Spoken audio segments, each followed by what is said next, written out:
That was quite difficult as well. It's more of an entrance size. Yeah. Yeah.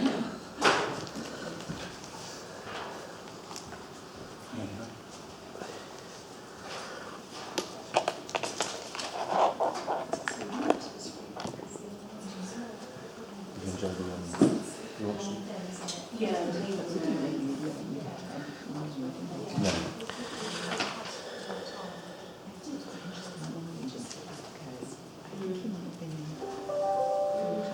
Oh yeah. Good. Good for careers also. Have you ever had it?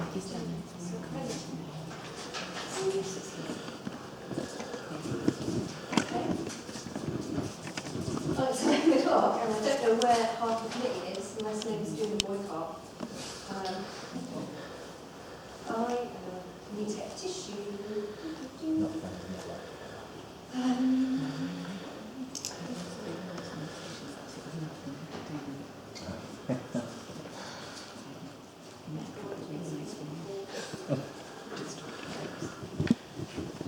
Yeah.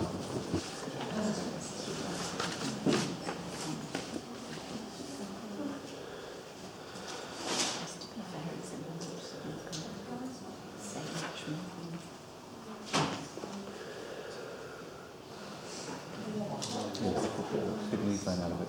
Well, yeah, I guess so.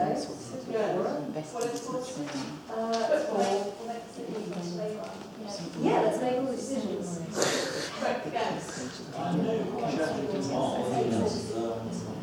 Yes, we did it.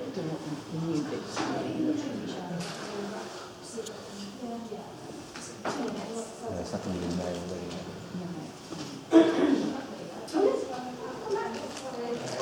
Oh,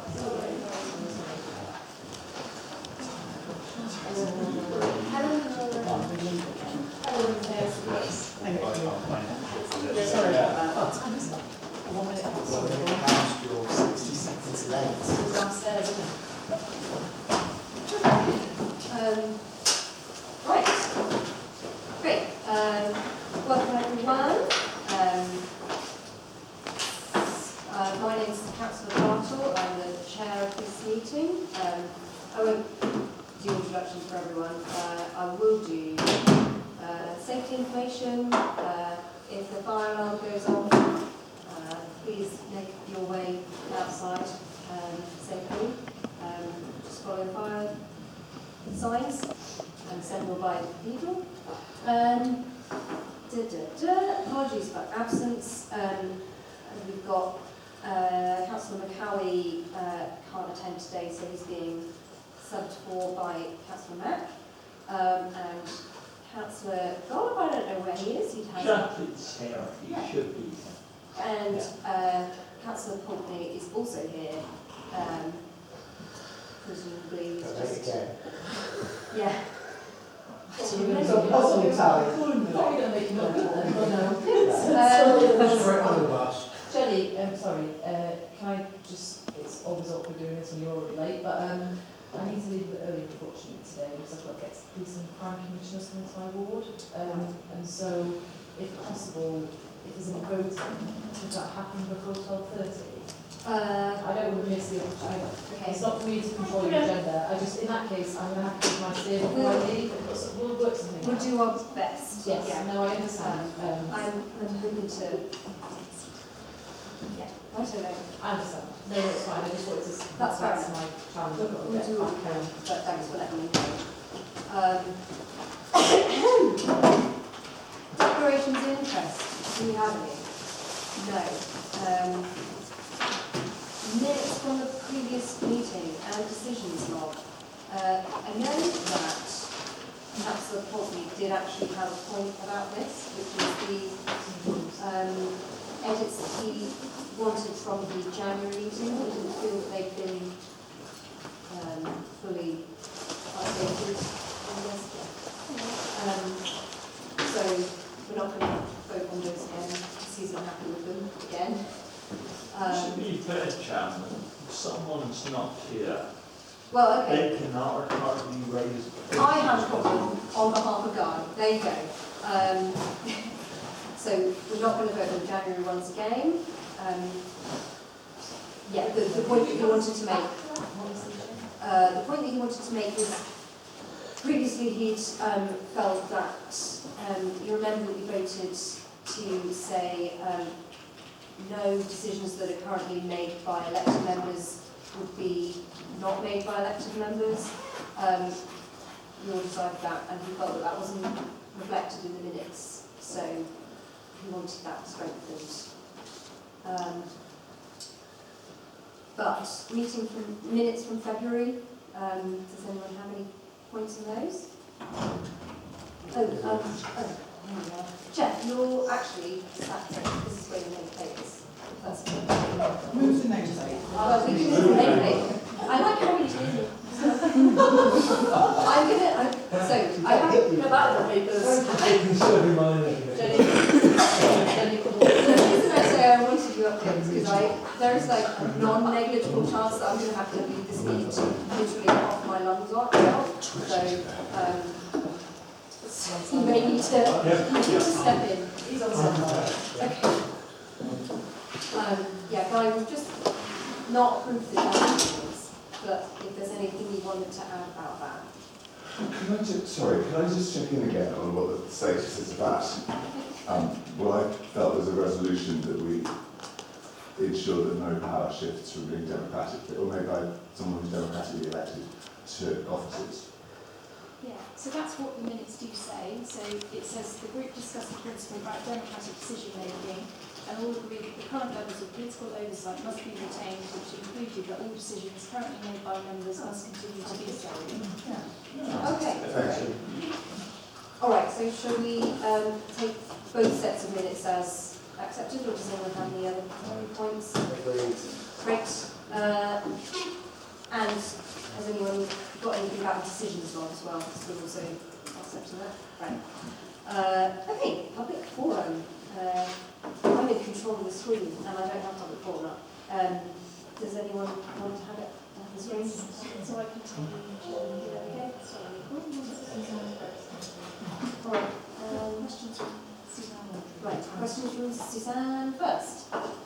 Right, so I have my written answer to you've explained about the scrutiny.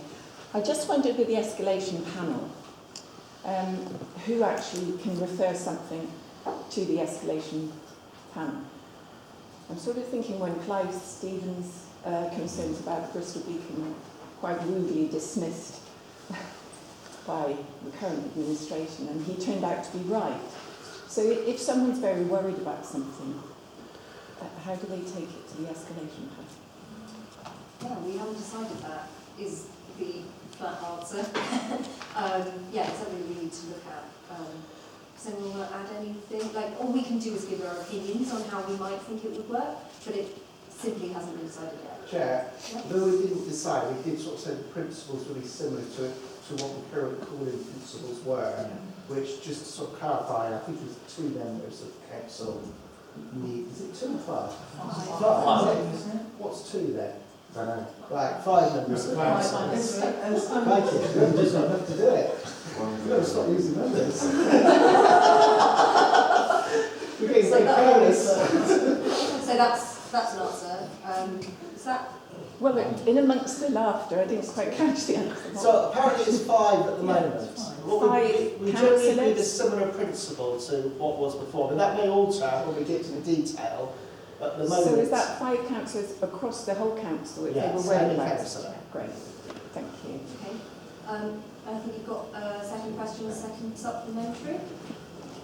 I'm going to sneak in a second one on my second question, and it doesn't really relate to it. But last night, I met someone who's very active in their community and went to the public engagement activity in the south of Bristol, and I had no idea that these meetings were happening at all. And I just wondered whether the people that went to all those public engagement activities have been told what you're doing now and invited. They have? Yes. Okay, so it's sort of up to us somehow to spread. I don't think you're ever going to get thousands, but I was just worried that maybe some people have no idea now that they could come and sit in on this. But they have all been told. Okay, thank you. All right. What's our... So the next question is from Councillor Fodor, Chair, who isn't here. Isn't here? Okay. So moving on, it's Councillor Wilcox. Councillor Wilcox, supplementaries. Thank you, Chair. So my first question is about the new guidance published by DLUC. And yes, I do acknowledge it's about devolved powers, but some of the issues that are raised at Annex D Level 3 only funds, which includes the City Regional Sustainable Transport Settlement, which is what Bristol City Council is going to be delivering most of its active travel and any transport changes. I want to make sure that the relevant guidelines are actually going to be followed so that we can contribute properly to the WECA decision-making process. I don't know how to answer that. Is it a question or a statement? It's a question that it's been, I want to know whether it's been considered. Well, yeah, I guess we would assume that we want to participate in it.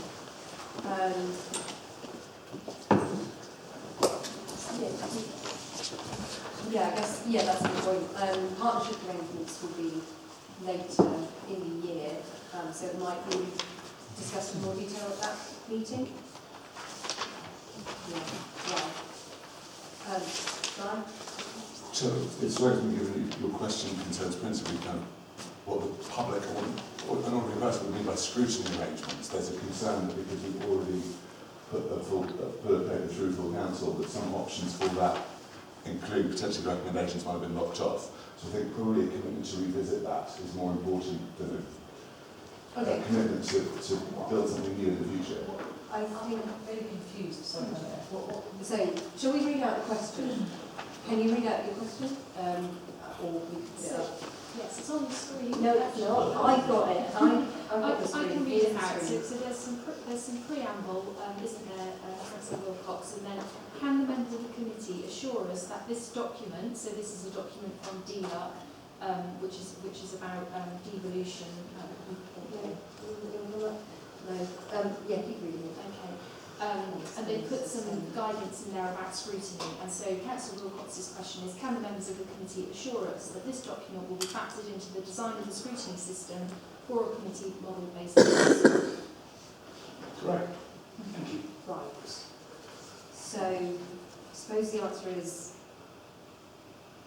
no, we can't assure you, but we can perhaps revisit it. Jeff? I think the answer might well be that does refer to WECA, and the scrutiny within WECA will continue. So we'll have a very interesting situation that scrutiny in the existing form will not happen in Bristol, but members will be involved in scrutiny within the West of England Combined Authority where it still has to happen. So that is the only way that scrutiny can happen, but the interaction with Bristol, whilst we haven't determined it yet, we will have to make sure that there is a process for proper accountability and scrutiny. And David, as you and I know, that the challenges with WECA are not insignificant in how that happens. So I have a feeling members will collectively share that wish to make sure that we are able to put in place proper checks and balances there. Yeah. Does anyone disagree with that, or we've got two disagreements? No. I don't disagree, but I just think I wanted to unpack it a little bit more, if I may, because I think that some of this, it's down the line, isn't it, when we look at the mechanics of how these things work. And one of them will be that on the relevant committee, whatever that is, things that are going to WECA, presumably, will be looked at there. So I think that we're kind of conflating two different things, and some of it is just going to be sorted out when we get to it. I think that's my sense. Gary, the council? Yeah, I mean, there's already a problem with that, it's quite difficult waters. And the difficulty is that we have one representative there, as of the other authorities, certainly won't actually reflect the way the views of this council and the city. So we're going to have to work out where. Yeah, that will be in July's meeting, right? When we think about our partnership working, I think that's where this will have to be tackled. We need to make certain we've got a way of reflecting what this authority wants. They might have the transport powers, as an example, but we must have views on what we want from them. All right, thank you. Does that answer your question then? Do you have another? Sort of, but I think we'll move on. Should we move on to question 6? How does the council interact with holding companies, Bristol Waste and joint ventures on City Link? So, for instance, how would a committee model system choose the non-executive director of the PSA and Bristol Waste? Bear in mind that Councillor Pearce is already the non-executive director for Bristol Waste. Same way. Sorry. In my humble opinion, it will be the same way that we choose people to be on outside bodies now. Yeah, I'm not really sure that that's something that this this meeting can answer though. We haven't made a decision on that. Is that coming next month? No, it's July. July. Roles and responsibilities is April, so yes, it'll be next month. That's Okay. Well, we can reserve that question for then. Okay. And- Then, yeah, do you have another point? And should we move on to ACE Yeah. 7? I want to say something like that. How does the committee-based council define policy and interact with the West of England Combined Authority? Is that going to be answered next month as well? Or June. today? All right. So we'll go back up to Martin, who was too late. Oh, sorry. Question 8. Hang on. Yeah, so question 8. There's your answer. Yeah, well, we'll have to test that, I think, how well that works. All right, okay. I'll go back up to... do you need to... Yeah, Jenny, just can I observe something? We're in a public forum, Yeah. and there's very few public questions that are actually from the public that are not already from elected representatives that already have a role leading, controlling, governing. My understanding of this group, and maybe something we talk about at the next session, is that we as Labour councillors go back to our groups and we engage our groups on what the forward plan is for this forum, and we gather that feedback and we collect those views, and we as 4 Labour councillors come and talk about that and present some opinions. Can I be reassured that's happening in the Green Group? Yeah. Because I'm just a bit confused about that this is a public forum, and I've got many things. Well, you sat there, I thought you were subbing in on the committee. I suppose when the sat point there. is that I just want to get some clarity about they what's want happening. answers from the officers, is, I think, that's where I can answer that question. I'm just interested in the onward efficiency Yeah, of this forum to make sure that people that don't often get to speak. yeah. get I that think it would opportunity. be, preferable if we could work something out a bit more within the Green Group. Thank you, Jenny. But I'm not in control of what they are members of the public. And I think that a lot of the questions maybe this time could have maybe been answered. But all right, Lorraine. Can I just sort of object to my fellow councillors' critique just now, because this whole thing is about engagement, and we are working through this process, and I think it's quite unhelpful if we're all meant to be trying to work cohesively as a group, that we're doing the Labour does this and the Greens does that. I just think people are entitled to ask a question. I don't think it's a legitimate query. I think everybody's entitled to raise questions. I don't want to start bickering. Can I take Councillor Pearce's point and... Yeah, I'm going to be quite brutal here. This is public forum, and elected members have plenty of other avenues with which to pursue these questions. merely taking advantage of the opportunity of asking a question because it's known that a member of the press is present could be characterised as grandstanding for the public. I, however, will not make such an accusation. You've never done that. Not that, All right, but I've always done. I've never done it in I tire public of this. forum. I tire of this. Public. I think the point has been communicated. However, people who have submitted questions are entitled, anyone is entitled to ask questions, and that is simply the case. But the point has been made, and we are now going to go to Councillor Bodor, who has 2 questions. Thank you, Chair. And Is this a councillor question or a public question? It's a public question. Chair, I'm asking. Why is he sitting at the same can you- table as councillor? Because I wanted to be very visible, not behind other people. All right. Quite simple. Oh, Martin, come on. Seriously, I'm just No, I'm not having this, guys. That's Yeah. let's just get on with this. I want Thank to have you. this meeting. I'm not. Thank you, Chair. I tabled questions because I wanted answers in a public forum that are on the record. I don't want private emails or phone calls telling me the information's tucked away somewhere. So I tabled questions in public, and that's what I've done. And I've got answers that I'm afraid I don't feel are satisfactory because in my question 3, I asked for functions and separate budgets to be itemised, and I've just been told there are 2 different departments that have some budgets, and there was no itemisation. So I was disappointed with that.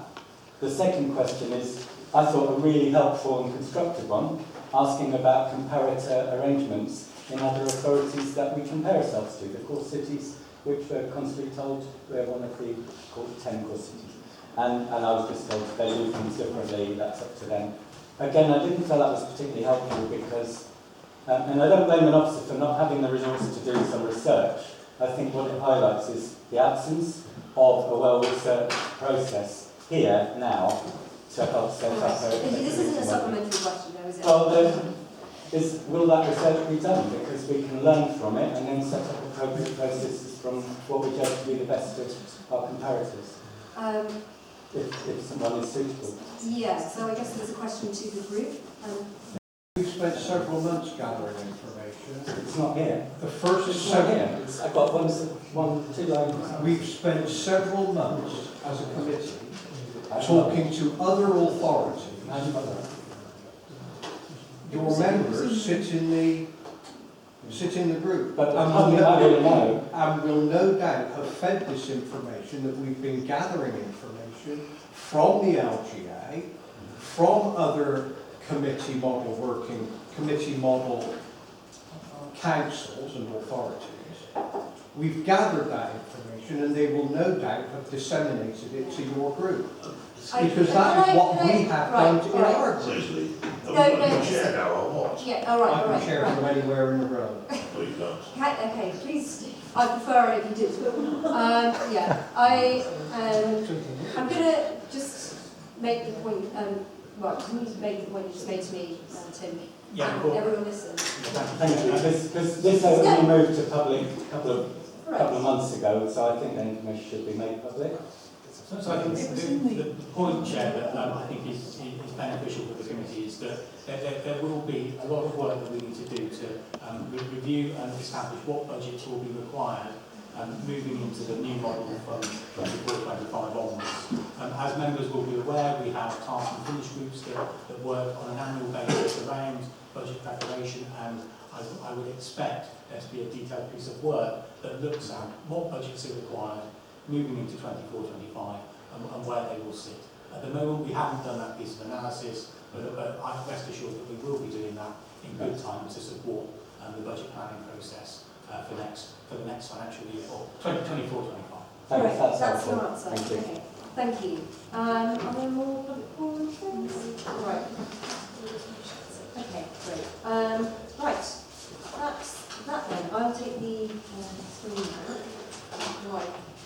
Let's start off our main part of the meeting, which is the committee structure.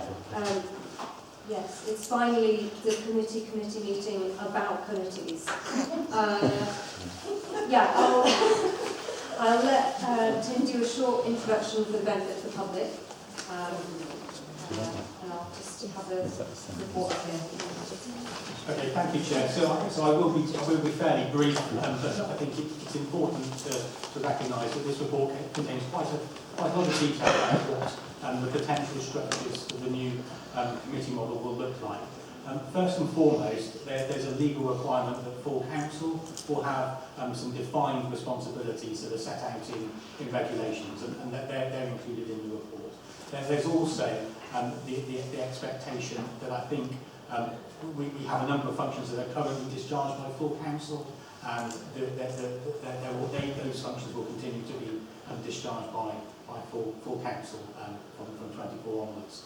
But the gist of the report is around what we do with regards to policy committees. And the report contains, for the purposes of stimulating discussion and debate, 3 potential models that would provide a reference point for the consideration of what the structure of the committees needs to look like, and in terms of the numbers and the functions that would sit within each of those committees. And the 3 models that we've given, and they are only indicative and they're not prescribed, are to model it based on the current cabinet portfolios, and to look at the themes in the corporate strategy, and also to look at the operational directorates within the council. The final part of the report touches on regulatory functions. My recommendation in the interest of time is that we don't spend a huge amount of time today looking at that. We can come back to regulatory functions in due course, but those are functions that have fairly well-defined structure and committees already within the authority.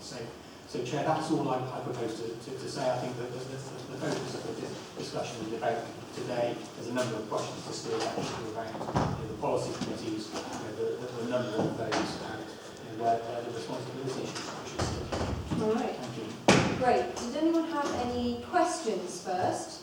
I have one question, which was about subcommittees. Is the subcommittee, is it possible for there to be a subcommittee that's formed by several other committees? So, yeah, that's sort of what. Okay. In that case, I don't have any more. Does anyone have any? Yeah, just start off with questions about the report. Just any more clarifications? Okay. So the way I... Oh, sorry. What did you? No? I was just wondering if it would be helpful, particularly if the lay members of the panel may be able to help me more on this than anyone else. But I was wondering, when we look at the committee structure's alignment, as in, is it with the current themes of corporate strategy, is it with the current cabinet portfolios, etc., I would be really interested to get your take on how well the operation of council actually fits with the current cabinet portfolios and what your views were on that, and in particular, where there are areas of potential overlap or where there are potential things that fall through the cracks. Because you will know far more about how that structure can be improved or dealt with than I think that would be really helpful. But my first instinct is, how well does it map onto the staff body, as it were? And because it would be ludicrous to end up in a situation where you have one senior leader in effect reporting to 3 or 4 different committees, and one that only reports to one very occasionally. So yeah, getting your thoughts on that would be really valuable. Yeah. I think it's going to be a little bit horses for courses, because some of the portfolios have got very many more partnership arrangements within the portfolio. So mine, obviously, particularly with the integrated care system, a great deal of my time now is spent with NHS and other health partner colleagues, and there are different directorates within the officer structure that feed into briefing me and other colleagues around that work. But I think, in a way, your question is an interesting one, Jenny, about the subcommittees, because I think that there is an element of things that are within probably all of our portfolios as they currently are in the Cabinet, which might align with corporate strategy priorities and One City priorities, where you've got officers from different directorates that report to you. So some of that joining up thing, which is, I'm guessing what your subcommittee question was. I think if we're honest, the council has always struggled with, and now particularly at a time when resources are stretched and everybody's workload is massive. Sometimes that, I think, slips off the radar, and it takes political impetus to keep it there. But I think it will be different for every portfolio because of the amount of external interface there is with their work. Yeah, I think just to add to that, from take my portfolio, I've never held a people-based portfolio, so to speak, education, adults, children's. But never before has public health and planning been more important. So in the subcommittee model, we've had conversations about health infrastructure policy before. It's been really important going into this local plan to bring public health bodies like the amazing Christine Gray into those place-based discussions. But that takes the will of them, it's not happening, but it takes my proactivity to make that happen. And that's going to be the task going into the committee, isn't it? Is how do we make those links? I think it's Emily Gordon, but that's going to take the committee's people, the individuals on that committee, to agree where those arms and legs are, go and find them, and pull them in. And I don't think there is a panacea out there that does that automatically. It's just a complex, it's a massively complex corporate organisation. I like the reflection guy about the senior leadership. And that idea of how do you get the best out of those senior leaders, and how do we work as a group of elected representatives to steer that and make that work.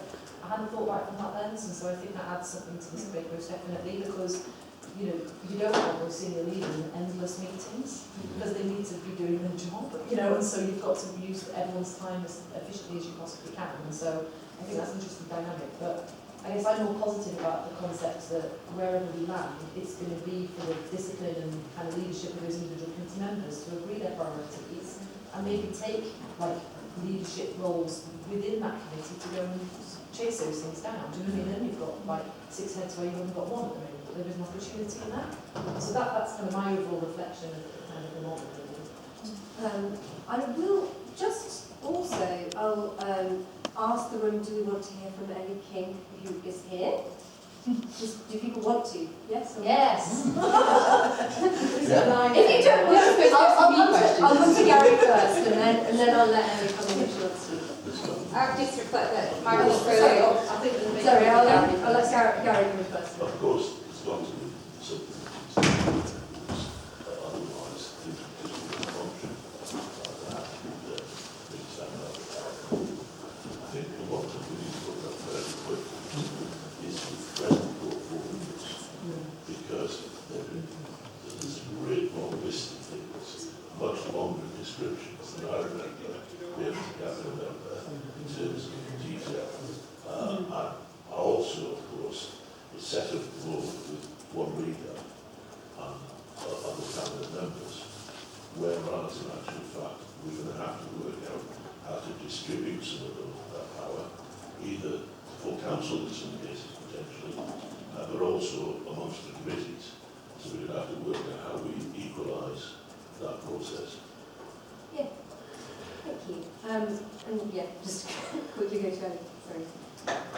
Yeah, I just reflect that, like Nicola's brief, my brief is, the point of it is to feed into most of the portfolios. It's designed to overlap, and if it doesn't, then it's not doing its job. We talk quite proudly about being a public health council, and I was going to submit a statement about this, which I missed the deadline, so I'll do this for next time. But it was just because I am fearful of public health being submerged into health and not kept separate, because it's very different. Health and public health, adult social care is a huge brief. It's the majority of our budget.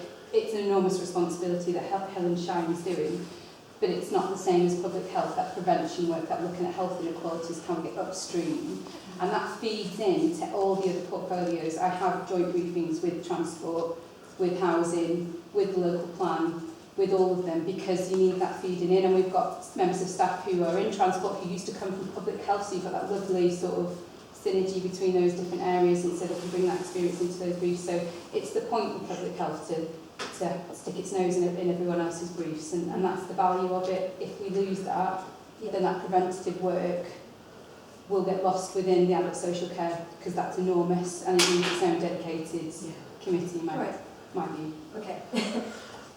Cheeky little... yeah, I'll let Labour do their statements. Right. Third line. Okay. Thanks, Jenny. All right. Anyways, I won't go back into that. So, point from Councillor Potley. Just as a kind of final response to that, if that's okay then, Chad, because I have to admit, for all the disagreements in general, I give the current administration quite a lot of credit, actually, I would say, for what they've done in terms of breaking down the silos, because that was something that was identified as a problem, I remember in 2009. I think that's a cultural direction travel that's been really challenging for the council, and every administration since then I think has done a really, really good job in doing that. It would be a terrible shame if the committee then really entrenched that silo mentality. And the sense I'm getting from Labour colleagues is that actually whichever structure you choose to base the committee system on, the flexibility and the collaboration and that cross-working is more important than whatever that choice might be. And that might be the thing that we should focus on. But as much, if not more than the model that we choose. Great. So I'm going to start moving us on to answering some of the simple questions on the report. It's a touchscreen. So I'm going to start with A, noting that there are certain statutory functions that must be discharged by full council. So this is the sort of first portion of the report. Are we happy to make a recommendation to full council that the things that generally come to full council will still be coming to full council? Yes. Right. B. Right. And the second one, B, will we... Chair, do we need to record those votes or... I mean, I only got nods. Does anyone want to... Let's do a formal vote. Well, no, we'll do it now. So A, does anyone... everyone who is supportive of A, i.e. that the principle is that things that currently come to full council will continue to do so. Yeah? Any abstains? Any nays? We've got one. Oh, say why? There's a lot of chunk that comes to full council, but yeah. We can get rid of be it at honest, some point. no one else at the table, let's be honest, but there's a lot of junk that comes to full council. Right, okay, let's carry on. I like that. Is that statutory? Yes, statutory. Sorry. Is there anything not statutory? There is, yeah. So, no, the table would not want that. Yeah, we could go through some specific things. I don't want to hold up the debate. We've had a go. I'm just being honest. There's a lot of junk that comes to full council. Maybe it's something we can look at the very tail end, or maybe when we're in the review period in the first 6 months on committees, that would be something that maybe it would be good to look at in more detail, so we could put that on the very, very far forward plan. I think the question you should have asked is, you should have asked members, are you happy with the way full council runs? So that's a very different place. Right, I'm not going to go into that. So, Chair, there is a valid point there, because the question, I hope in voting on that and not endorsing the current full council model as it stands, because that's not my intention at all. There needs to be... There are certain reports that currently come to full council which are outlined in this report, although it's a non-exhaustive list, but with agreeing with the principle that they will continue to come. But not the mapping across of full council as it stands today. We're not doing that. Definitely. All right. So B. I'm going to formulate this as: are we going to recommend that full council allows subcommittees to be formed in general, because it's basically the behest of full council that we should be allowed to create subcommittees as policy committees. Thank you, Chair. In answer to that, I know that some councils with a committee model do have subcommittees to look at things like public health, as we've heard from Elliot. That gives the opportunity to have members from across different committees. So I think that's really important. I just feel a bit uncomfortable about this wording because it sort of seems to suggest will full council allow policy committees to delegate to officers, and as a principle I don't think we should be delegating any decision making which is done by elected representatives to That's a good point. I haven't officers. actually read the full sentence. So I just wanted to flag that because I think that's something we agreed, you know, in the early meeting. But I do think we should have subcommittees. All right. Although I'm going to do this, I think on a practical point, I should point out that probably a third, if not more, decisions have a line in it, and to delegate a decision to the executive director, the strategic director, because often there's a lot of detail that needs to occur once a main decision's been made. If you don't give your policy committee and your subcommittee ability to do that, you're going to shut full council down. I might just bring Tim in to give us a little... Yeah, thank you, Chair. And if I can explain the purpose of this particular question. In legislation, in order for a policy committee to make a decision that is then delegated to an officer to implement, you would need to enable the policy committee to have that power. That, in essence, is what this question asks around officers. It's no more or no less than what currently happens when Cabinet make decisions that are delegated to officers. Yeah. So basically, if we don't agree to that and to officers, then every single decision that a policy committee makes that wants to refer to officers would have to go back to full council, which I feel would not be ideal. I've got a lot of hands about this. I wasn't expecting hands. I'll go. Gary's been on, so I'll allow Heather. Yeah. Mine's very quick. Okay. With this, what we agreed earlier about Guy's point about not delegating more power to officers, we did very specifically, say more power. So assuming that at least some of the power that's currently delegated to officers would continue to be. So we didn't. So we weren't going to do any of that. All right. Helen? Mine's also very quick. I mean, quite a few of us are worried about the workload on committees. If you take, for example, a recent report that I took to Cabinet is about commissioning services, and then it's got the line and delegate to the director, because I don't think that the committee would want to look at every line of the contract for millions of pounds. Once they've set the principle of what that contract is about and that framework. So I think that that's what this refers to, and perhaps it needed just tweaking the wording to show that that's what we need now. Yeah. So is there any tightening of the words, or should we just record that that is very specifically what we want to refer to? It's a very specific legal requirement that's set out in the Local Government Act, but when we report to full council, we can ensure that it's appropriately fleshed out. Does anyone else have any arguments against voting for B?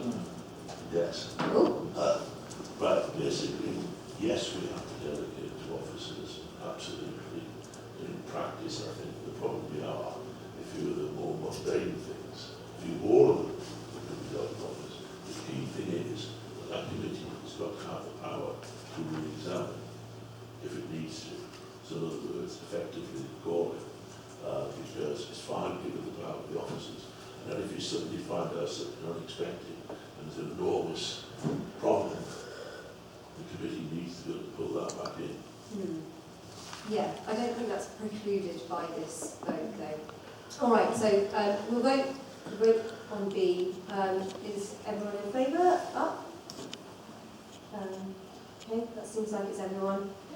I'll just check abstains or against. No? All right. Okay. Oh. Yeah, sorry, I was wanting to add to that discussion though, when we're talking about delegating to subcommittees or whatever, I think we need to think through how the committees are actually what they're going to have to deal with. Now, unless we go for a ridiculous model with a very large number of committees, they are going to have some very big remit. And we need to prescribe a way forward, but we don't need it to be such that there are not alternative options available. So it might be that rather than subcommittees, it could be informal groups groups of one person from each of the main parties working on a particular area and reporting back. Yes, So I'm keen that is the we- question on like task and finish / working Yeah. groups, So, is that within what we need to decide today? Because I think we're all generally in so support. I'm just keen that we don't make that not possible. Okay. I think that subcommittees on areas like public health and a number of others are going to be really key. I think we make... And if I can then just react to an issue that I'm going to come on to when we talk about engagement, but the things that I'm discovering from the different groups we've talked to is that part of the difficulty is that most of us do not know the specialist gatherings and information exchanges that go on in cabinet members' portfolios at the moment, and we're being asked, are those going to continue? And we don't know because we didn't know they were happening, but they're part of good management and good communication. So there's all sorts of things we are going to have to develop and develop an awareness of, or make a more blanket comment that we expect those mechanisms to still continue, and perhaps set a piece of work in hand of trying to gather together what those mechanisms are so they don't get lost in transition. But so there's a number of issues there. What I'm saying is I don't want us with setting that it must happen formally through a subcommittee. And nowhere else. We need to have that flexibility to evolve according to the situations and circumstances. Chair, just for the benefit of the committee, a full council a little earlier this month, one of the resolutions that was endorsed was that the policy committees will be able to establish their own task and finish groups, working groups and inquiry days, and matters that fall within their area of responsibility. And I think that's directly to the member council. Right. Is this on the same point or is it on something else? No. Okay, I don't need to make it on the same point. I think that's been resolved. So, what I want to do next is, we've got this sort of set of decisions that are obviously all jumbly, bumbly together. How many policy committees should we have? What should each policy committee do?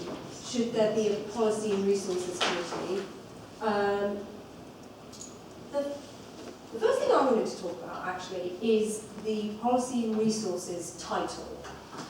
Are we all happy with that? Because I'm not really. They're all policy committees, so having one policy committee that's called a Policy and Resources Policy Committee doesn't quite make sense to me.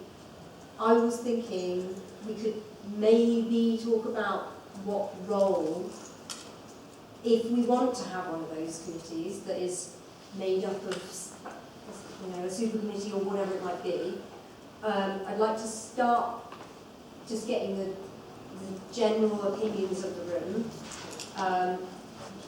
and then we'll maybe go on to talking about the policy committees after we've sort of decided whether we want some sort of coordination committee, which is what I would suggest calling it. I've got very confused Councillor Reddy. I'm not very confused on the choice. Chairman, I think we're in danger of... Tim, please, sorry. I think we're in danger of putting the cart before the horse. I think we need to actually decide our general approach first, and then say, would we want to tackle policy and resources? I'm not worked up about the term.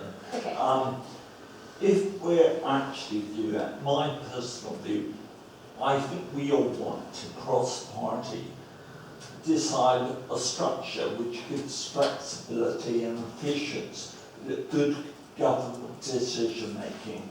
And I'm also very conscious we don't want to replicate what Guy Portney said, the silent mentality, and also the heavy structures that we had in the past. I mean, when Helen and I were first elected, if my memory serves me right, there were 22 committees, which is very heavy. So looking at the models, and I know there are only models, and the officers say that they can chop and change I personally find the one based upon the 9 cabinet responsibility is too weighty. I think the 4 directorate ones, base ones, are too light. So, well, it's not going to be lighter because that's going to be very heavy and things will be misinformed the agenda. Personally, I like the middle one, the one based upon the corporate themes, of which are 7 committees. Now, the effective development organisation one on page 22, to my way of thinking, whatever you call it, that could be, should be the Policy and Resources Committee. So it actually has probably the chairs from the other committees and the leader of council. Well, so you basically said that you do think we should have a chairs committee. So that was actually my question in the first place. Perhaps it's half for horse. But I will, all right, maybe the best thing to do will be to go around and get more opinions on what the best structure is. I'll start off though by saying I did do a little exercise by myself where I tried all 3 and I sort of broke them down and I ended up with not that much difference in all cases, but the one that seemed more detailed was the one based on the 9 cabinet portfolios because, well, there were more words to put in. But in the end, I don't know if it's going to make too much of a difference what strategy we use.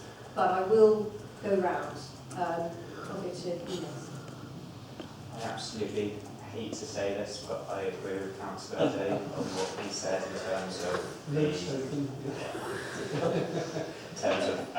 policy committees matching broadly the themes in the corporate strategy. I think you want to have these committees to have a wide enough focus that they can look thematically at issues. And my concern is if we had the proposal which flew at the cabinet, you would end up with too many committees, so councillors are, having to attend too many meetings, and that would actually take away from the quality of input into policy development. I think, and I'm not necessarily 100% set on the wording of the corporate themes, although I do think it would definitely be worthwhile making sure the committees match what is said in the corporate strategy and what's said in the one city approach, which pretty much agree that we want to continue. I think that sort of is the right medium between making sure councillors can have real input into policy development, not being bogged down when they've worked in terms of meetings. And in addition, I do think we should have a policy and resources committee. I like that title. I think it's quite commonly used in the Sunrise as well. The policy of strategically looking wider than any one committee, individual policy committee, but also making decisions about things like resources and budgeting and things like that, whether it's composed of committee chairs or whatever. I wouldn't determine at this point, but I think that to me makes no sense. Great. More points. I'll take my list.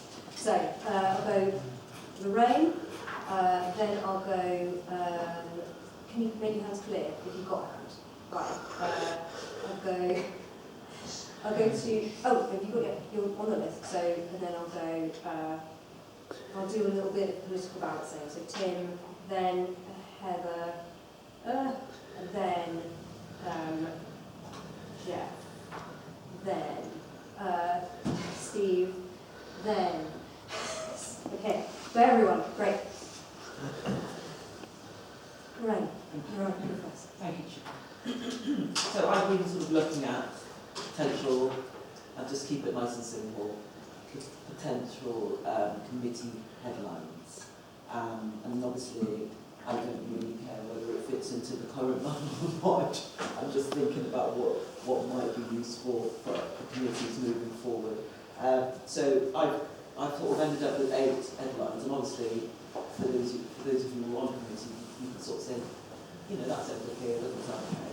So I was thinking we need an adult and public health joined up, maybe. Adult services, sorry, and no, okay, that sounds like a bad idea. But I was just thinking it might combine, but then again, maybe not, which is fine. So that would be separate. Adults, one, public health potentially. Children's services would have to be separate. Housing delivery and HRH, this is just my views. Climate ecology, energy sustainability is one. Strategic planning. Resources and coordination group, which would incorporate committee leads with the resources overview, but for finances, so so that you have an overview of all the committees. So that's got to fit in somewhere, wherever you call it. Transport highways. I reluctantly have put a question mark against where they would feed into that. So that needs to sort of happen. Community development, waste leisure, sort of community type scenarios all fitting into that one. And that would be now 9, because I listen to my learned friend. So probably 9. Right. That was just mine. Right. Yeah, just to pull the curtain back, I wanted to just do this live. We're going to have suggestions. Group things together, take things out. So that's a thing that we will do as we go along. So if you want to feed in, chop change, da-da-da. Totally disagree. Could you see that? I need to expect say All right, okay, right. Next I have Kent. Okay, so the first feedback is I generally agree that I think the middle option is roughly the right option. I think we should be looking at around 6 or so policy committees. I know we're going to come on to the separate debate whether there should be a policy and resources committee or whatever you call it. I do think there should be one, but it all depends on the powers it has. The 6 policy committees I think should derive their powers from the council, so they can't be overruled by any policy and resources committee. They only get involved when there's disputes or they're out of budget or whatever. I think the general proposal in the paper of the areas is roughly right. I think it might need some tweaking, so that's what's in the paper corporate strategy. I think we need to look at the workloads then. That's what we need to look at. Is that a reasonable division of workloads of the committees? I mean, really, one committee is meeting somewhere between 6 and 8 times a year. So if one committee's taking on too much of a workload, we need to rethink then how we balance that. Some will be impossible to rebalance, like adult social services. Obviously, we want to keep adult care together. But then the question is, do you add on to adult care or not? And so I think that's something which we then need to go into the detail of. But I think the middle option is roughly the right option. I have some doubts whether transport and connectivity will have enough workload, but given that a lot of powers transfer to WACA, but maybe there's a lot of work there in liaising with WACA, which actually means its workload is not reduced. I guess that's something we can look at when we look at the detail. But I think as a proposal, that's roughly right. Okay, next we've got Heather. I've been really struck by the 2 points about making sure it's not siloed, because we need these things that are cross-cutting, and then balancing that with what works for the directorates, and there are officers doing work within, in a sense, a little bit within these silos. And I've actually really come round to the corporate themes. I think that they are adapting everything depending on what we judge the needs of the city are, and they will change, and actually I think therefore the committees should be changing. I also think that they change the political makeup of the council, because we face problems, but different values will have different ideas about those problems. People will have more of a push on economic growth, and others might have more of a push on public health and communities, and that is something that would shift as the politics of the council shifts, and we need to be able to work within those values of what the council is. And I also think it means that when we have this political strategy and these themes, there are then committee chairs and committees that are being held to account and actually focusing on that, because at the moment we have themes, and then you have directorates and cabinet members working not entirely within those themes, so how do you make sure that you are fulfilling those themes? I think it might be helpful that the committees then get changed up. They are likely to be changed up every 4 years, every 8 years. as the other themes change. And I think that policies need to be, directorates need to be there to do the work and to continue. We can't change those up. Adult social care needs a focus on adult social care, but policy should be cost-cutting and can be changed up more often. And so I think I'm against now having any sort of specific focus within the directorates. And I agree with a coordination and resources committee, because I don't think we should be saying that this overall committee is set in policy, but it should be for the other committees, but it should be saying these policies do need to be set, so to make sure that that is coordinated. And probably that resources sit with that, because we need sort of that overarching finance look. Okay, thank you. I guess that there's a question that's come out about this. Maybe not, we're going to answer it now, but it is, how do people feel, just very quickly, about the idea that the committees, what is delegated to different committees, it will need to change. We don't want it to be static forever, but also we don't want it to change every other week. So my suggestion would be that, other than this first intake, maybe every 4 years they would be allowed to restructure them, or would we just want them? Are we just saying that they can do it whenever themselves? I'm not sure that we have that. We don't. It's a matter reserved to full council. It's a matter reserved to full council. But also, if we choose the corporate themes, it's got to change when the corporate themes change. We can't have people deciding want a corporate theme that they like, so they want a different committee. It's part of the process. All right. Okay. I think that's a good general answer to that question. So we're not answering it, but we acknowledge that there will be change. So do you want to come in quickly on that? Yeah, just on that point, I think, we're throwing everything into the air, aren't we, all at once. And I think there needs to be a fixed point, and continuing, with the corporate plan that has these priorities in it, it's then delegated down to the corporate strategy aligned committees about how they prioritise the work within that to deliver those objectives. So I think that if the corporate plan refresh doesn't tie up with the all-out elections every 4 years, you've got some consistency or Right. Okay, thank you. Jack? Yeah, I'm not as embarrassed as Marley was at agreeing with Richard, but I did find I agree with most of what Helen said. I came to this thinking that departmental committees was the solution, because I felt we needed as small a number of committees as possible. But I heard Guy's comments, and I recognise it and understand the importance of cross-cutting. So I can see the need for the corporate themes. I think it's essential that we have a coordinating committee of some form, whatever it's called. And if I look back at the way Osm developed, at one stage Osm was just a group of people. It didn't even have to include the chairs of the other scrutiny commissions. It actually meant that when that happened, there was no connectivity between what was being talked about in the coordinating committee and what it was meant to be coordinating, and that was problematic. This is more serious, because this is actually about real decisions being taken rather than scrutiny.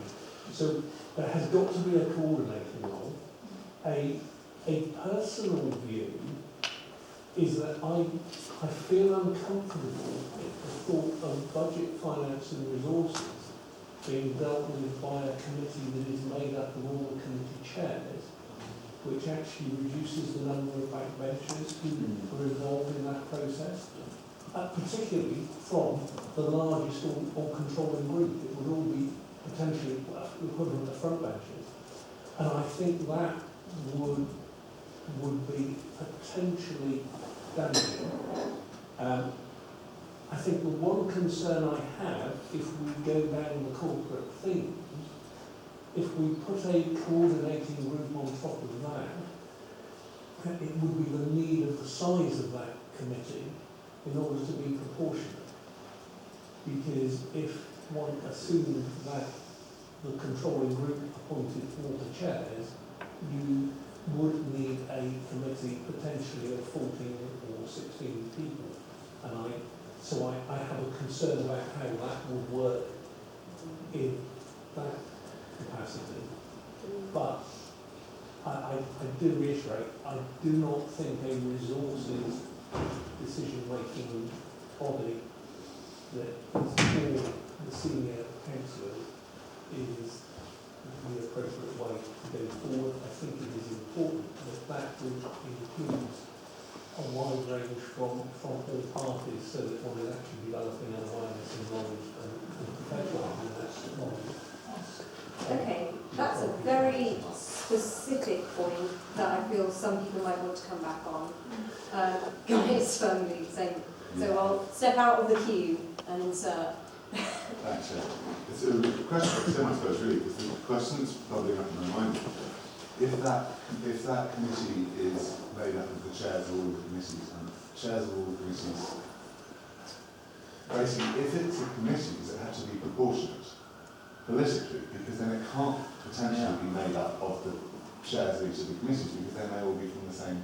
That's why I said 16, because you'd have to double the number. Yeah. Can it be something that isn't a committee? I would be able to make decisions, so yeah. So the two positions would be basically that either all the chairs are the same party, and therefore the coordination would have to double in size, effectively, or the chairs would have to be proportionally allocated. And I don't know, is that... That's in short, that's correct, Chair. Any committee that the full council establishes would need to be politically balanced and to reflect the overall membership of the council. If you're in a scenario where the chairs of all the committees were from the same political group, you would have the scenario that Councillor Gollop has outlined, which would necessitate a committee of 15, 16 councillors potentially. To answer Councillor Mack's point, I don't think it would be appropriate and in line with good governance to have that coordinating committee as some kind of informal arrangement. I just don't think that would be appropriate. Can I just explain what, I probably agree that it's not appropriate, but just to explain what it could be. So if it was a meeting of chairs where they are discussing what they were planning for their agenda, and they are then listening to other agendas, so the chairs are individually making decisions rather than the meeting is making a decision, but they are just, it's a steer for the chairs to make decisions. I'm not saying whether that's appropriate or not, but I'm just saying that is a way that the coordination can happen, where the group is not making it, the meeting's not making a decision, but they are having conversations. All right, I think I'm going to go back to our original list, if that's okay, and then I'll put Guy at the bottom of it. Steve, you are next. Wow. So, I like the idea of a coordinated general purposes committee, whatever you want to call it, a name, what's in a name. I like that idea. Needs to be politically proportionate, I think, because otherwise it's likely to come into disrepute in the eyes of the public at large. Looking at the three suggested models that we've got in front of us, I'm going to discount the four-committee model almost out of hand, because reading the commentary to it, the operational management of the council is carried out by officers, and the management structure of the council is divided into the following directorates and divisions, and then we've got those four. So if we have 4 officer-led divisions and 4 elected member, mapped across elected member committees, I see silos forming in front of our very eyes, so I'm going to discount that one out of hand. On the idea of 7 committees, with the overarching committee, these are all have the overarching committee as well. The 7 one,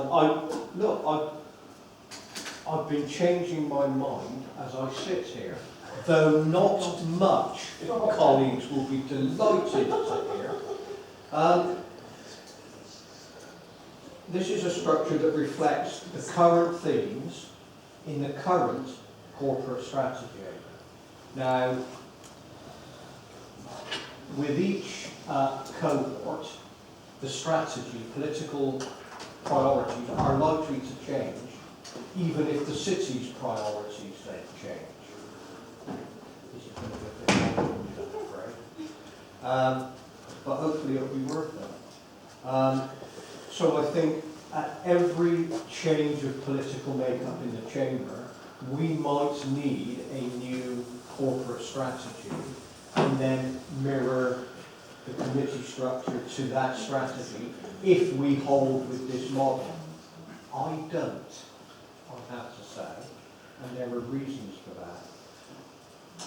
I think we have to accept that whatever we produce in this committee and recommend to full council hopefully adopts our proposals.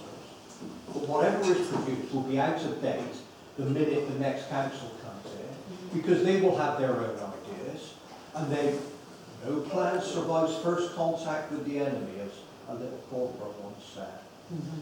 And I think we'll be lucky if the structure that we produce lasts any more than 6 months. Fortunately, we put a 6-month review process in place, so that'll be okay. I think the way to give existing councillors, officers, incoming candidates, the new cohort, and the public most visibility over what the organisation does would be to map across the existing portfolios, simply because there's a measure of continuity, and control theory would dictate that if you're going to change something, change one thing at a time. Observe the change, observe what happens, and then make another change. If you change too many things at once, you don't know what it was that produced the beneficial effect or caused the disaster. So my preference would be to map the existing portfolios across. Another reason, as well as the visibility and the legibility to the city and officers and candidates. Another point in there is that the council does a lot of things, and if we start changing portfolios around, we're eventually, essentially, digging into each and every line item in the budget to determine who that sits with. Now, I don't know how many lines there are in the budget, but what I do know is that when I was cabinet member with responsibility for commercialisation, I asked the question, what does the council do? And after 6 months, nobody could give me a list. And I don't give much for our chances of reshaping portfolios between now and September or October, or whenever we're going to ask council to adopt our proposals. So, and as I said, we could spend an awful lot of time doing that, and new council comes in next May and says, no, we don't like that, we're going to do something else. And we will have sat here wasting an awful lot of our time, and an awful lot of the public's time, and an awful lot of perfectly good newsprint as well, I imagine. All right, thank you, Steve. I do have one more committee that we might want to adopt, and this is around the question about the General Purposes Committee having perhaps 16 members. Well, let's not. Let's have a politically proportionate General Purposes Committee, the portfolio committees, and one other liaison committee of the committee chairs, so that at least somewhere there is a memory of what all of the committees are doing, and that all comes together in one place. Okay. And with that, I'm going to draw breath. Right, thank you. A very long breath for a man with small lungs. All right, great. I'll go Did to- any of that make sense? I mean, I agree. I agree with a lot of it. Yeah, so I do have an idea out for that, but I'm going to come to Gary, and then I think I've got Guy and then Helen. Right. Whichever method we go for, and I do appreciate Richard's continuing strenuous efforts to be middle of the road. So, whichever structure we actually go for, I think the one thing I have to agree with Steve, we're not going to get it right. What? At the beginning. I think we all agree, yeah. Yeah. And therefore it's going to have to be adapted as we go along. So I thought that we'd wait another 4 years and then redesign another structure would be nonsense. We must, in actual fact, produce a structure that's capable of being adjusted as we move along. And I think possibly the middle of the road one is more easily adaptable. I argue with some of the detailed instructions there, and certainly I look, we want a policy and resources committee, because bluntly, we've already agreed that the committees will decide policy in their area as they go along, so we've got immediate duplication. I think the coordination is important, and I do actually agree that the chairs of the committees coming together to thrash out budgets between those arguments is a sensible way forward, and that's different from the overall coordinating committee. The point that was made with regard to WECA is going to be increasingly important, and we must have that put somewhere because that's a very important area. Basically, in with transport, etc., is probably the best place to put it. But whichever way we do this, what we're going to design is the ability to change and adapt. And that's the crucial part of this. Even if we go on the existing portfolios, they don't work all that well because they're designed for a system where one person's in charge and the others work to them. So basically, that's the weakness with existing portfolios. But the themes with adjustments, and we must, over the next 9 months, map out all the detailed responsibilities that are there and work out where they need to go so that if we need to move the boundaries slightly, we can do. So just before I come to, I've got Guy, Helen and Marley on the list. Just before I do that, my suggestion is that maybe we're all sort of like, quite like the corporate themes as a starting point, but I think that there's very strong arguments that that's not quite it.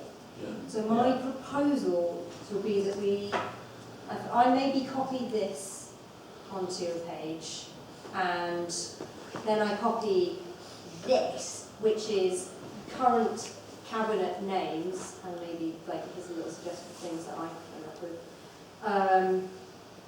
And then we can stick them on, maybe? Just like stick them in. Like that's my suggestion, because the only way we're going to do, I mean, if I could literally bring out pieces of paper and cut them all up and then get everyone to put them on, that's what I'd do. Yeah, little post-its. That's what I would do. But yeah, I will come to everyone who's got points. What was that? Can I just ask, could we have a steer between corporate themes and current cabinet? Before we start working on the list, let's just see if there's a steer one way or the other. I've got Guy and Helen who haven't spoken in the first round yet. You have, Molly, but I can come back to you if you want. Yeah. Guy, you're next. I don't know what others' experiences like. My experience of being on cabinet was the portfolios can change quite rapidly as needed, and needed to change quite rapidly depending on what is needed. And I think, to reiterate, the flexibility is going to be more important than the choice. The only thing that is concerning me slightly about the word coordination is that obviously we've made a decision that committees can form subcommittees, which is going to be essential. If the Transport Committee wishes to create a subcommittee to deal with buses, that's very, very possible. What do you do when an issue emerges, and who is responsible for creating that cross-cutting committee? Does that how it sits within the committees themselves? You need liaison between those two committees to do it.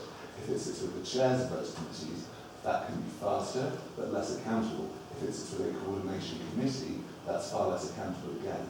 If it's all of them, or if it's none of them, will make a huge impact on how that works. I just wanted to clarify. Isn't the breakdown of the committees dictated by full council? Like, it's delegated by full council directly, or unless I wasn't listening. So full council is delegating powers to the committees. The committees we just decided are empowered to create their own subcommittees. Oh, I where you have a suppose so, yes, cross-cutting right, yeah. subcommittee, who convenes it? Yeah, I suppose that's quite operational though. Can I come back on that? Yeah? I think we agree on a lot on this issue, guys, and we said before there is no panacea. All that will just come out in the wash. That's what you call communication, and just actually agreeing between a group of chairs. You know, people become councillors because they want to get good stuff done for the city, regardless what part you're from. I can't believe we wrap ourselves in ribbons about some of these choices in practice, and it'll come down to resources, where does it lean in the most, you know, there's just pragmatism is required, and so I'm not tied up in knots about it. I think I agree with Heather, we just need to take the steer, and then go and look at the sticking and cutting, for want of a better phrase, and understand how it all chops together. Shall I take the steer now, if that's all right with you two? Okay. So yeah, do we want to go for, as the starting point, because I've got them all ready to copy in, do we want to go as a starting point, directorates? Anyone? No. Corporate structure, themes rather. 1, 2, 3, 4, 5, 6, 7, 8. Can I come in on that? Oh, it's fine. Okay. It's qualified. After the vote, okay, steer, okay, fine. Right, and current cabinet portfolios. I don't think I needed to win any people over. It's just the right thing to do. Right, And the dissenting opinion right, after so, this. sorry, I've got Nicola. Just a brief point that, you know, I support the thematic and the corporate themes. I know, sat here in my current cabinet role, it doesn't sit neatly into any of those. And there's a temptation to put something like the local plan in homes, but it's just as important for the economy. You know, it's not a homes plan. It has a lot to do with homes, but so it feels the same as Councillor King's comment about public health. As long as there is an acknowledgement, of course, this is the beginning of the next conversation, and there's tons of stuff that sits in that space. And as it happens, you know, the local plans are determined by full council, so it's actually a meeting. But there's a huge steering role to be done, as we know, and I was on that committee. Understand? So as long as this isn't cut and dry, is it? Let's face it. This is just the beginning of that next chapter of discussion about how it all fits together. So my support is conditional on the fact that we're going to have to go back and there's loads of discussions about how we do things, but you know, public health and community is a hand in glove in practice. It's at that grassroots community level that we make the biggest interventions in public health. It's not currently here, which probably should be. So as long as that's recorded, you know, it's not as simple as just saying, oh, we'll do that, let's go and do it. There's a lot of nuance that we're going to need to uncover and discover. Okay, I'll let Steve. Yeah, I just wanted to come back on what Nicholas said. I'd be much happier if public health was actually in the title of one of those 7 committees. Yeah. I really would. Yeah. I really would. And the planning thing also, I guess it could be an effective development organisation. You could rename that. But the reason I've gone for 9 is that I really want to see as little, I want the new council to have as much visibility and for the structure to be as legible as possible for the new intake. I think that's really, really important. The job is, when we all got elected, we were all going to come in here and we were going to turn the building upside down and give it a bloody good shake. We all did that. I did it. And the first 6 weeks frightened me rigid. After 6 weeks, you think, how naive was I?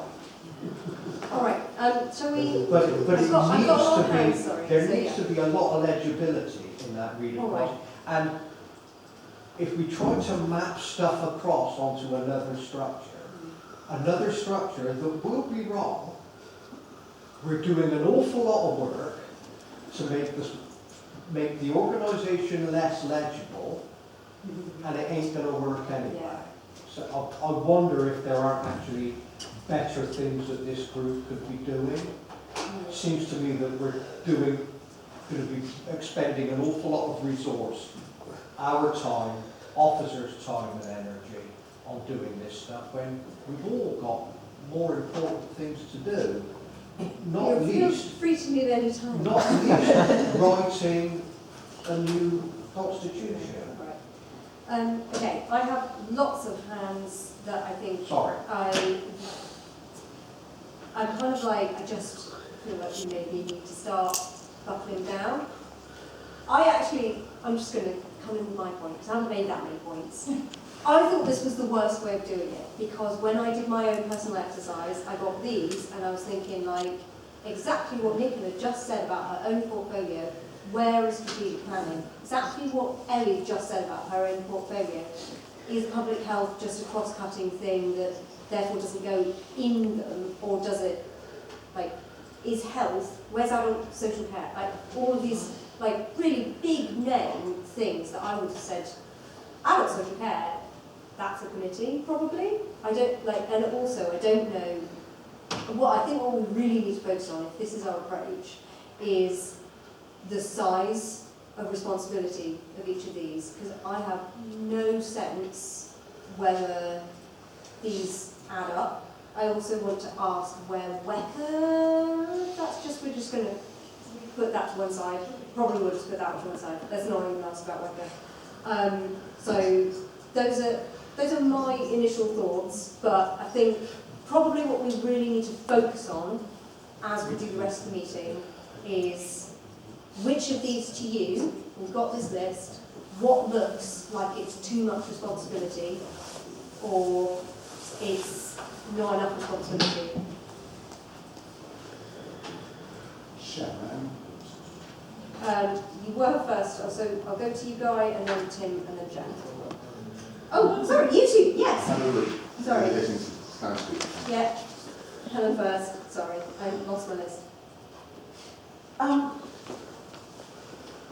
This is a really good discussion, isn't it? And it is making us think about what the ramifications of what we're deciding.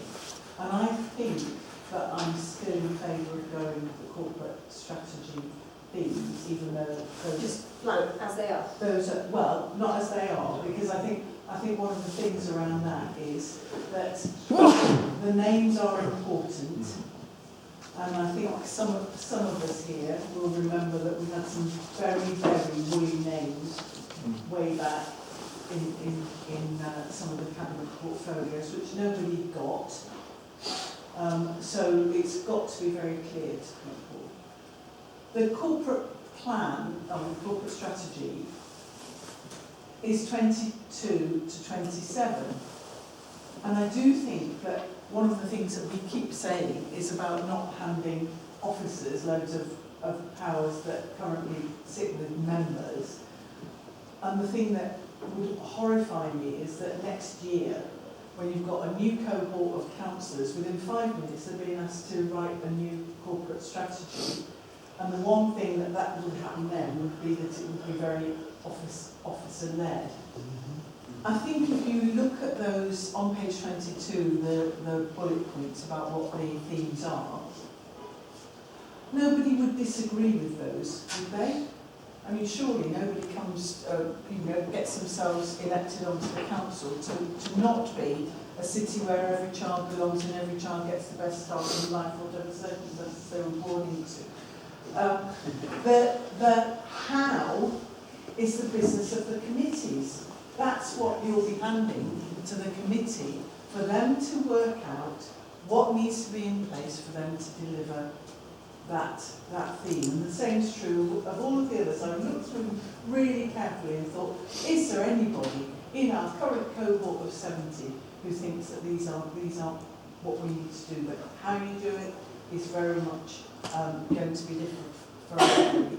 So let's not get too strung up on it. I think if we do need to map a little bit across, and I think also let's not get too strung up on the weather thing, because actually it's what our person, whether that's the chair of the relevant committee or whoever who goes to WECA or the leader, will be taking the policies that have been decided at the transport or the planning or whatever it is committee into that. And it's the same as what I do now in the bigger health world. You know, the council hasn't got as much say. Well, no, you could look at it either way. We've got more say because we're more influential on our health partners. But what I take to those meetings is the view of, which is informed by the people committee, with people scrutiny with some of that. Certainly it's informed by the Health and Wellbeing Board, and actually when I sit on the Integrated Care Partnership Board, I'm there as the chair of the Health and Wellbeing Board, not as the cabinet member, so you know, there's other ramifications of this, aren't there?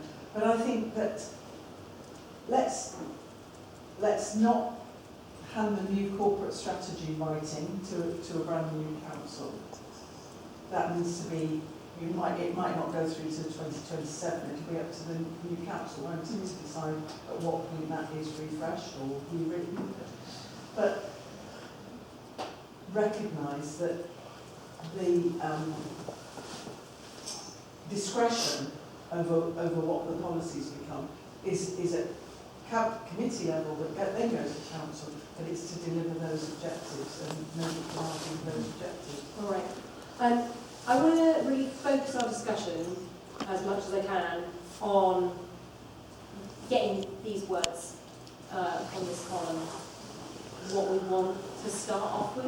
Like, this is what we're going to take to full council, and if we just leave it like this, then you know, I want this to be something everyone's happy with at the end of the meeting. All right. You've got to leave? I do. The way you articulated your view is my view, so I trust you, Chair, to get those cross-cutting things in, because I think we're totally aligned on some of the challenges you raised. Yeah. Okay. Thank you very much. Thank you. Yeah, as I take points, that's kind of where I want everyone to be thinking. What's missing and should be there explicitly. Right, Marley, you are next. And then I'll put you and then you Councillor Heavy. Jane? Sorry, Chair, you kept calling out my name and dropping Yeah. me off the end of the No, list. so I've got. I actually missed Helen and Marley from before the vote. So it's Marley, Guy, Tim, Jeff, and then Heather, and then Richard. Jeff. Jeff, You should have said that. You had a chance. Sorry. Just because it would be useful for me before I speak, are we at this point talking about the post-committee breakdown on the left and not the Yeah, policy so topics in the right? the things on the right are just things that might help you, inspire you to kind of use those words. Thank you. But my first suggestion is I don't think we should have homes and communities together in a single brief. I think we've got Tom Menard in here.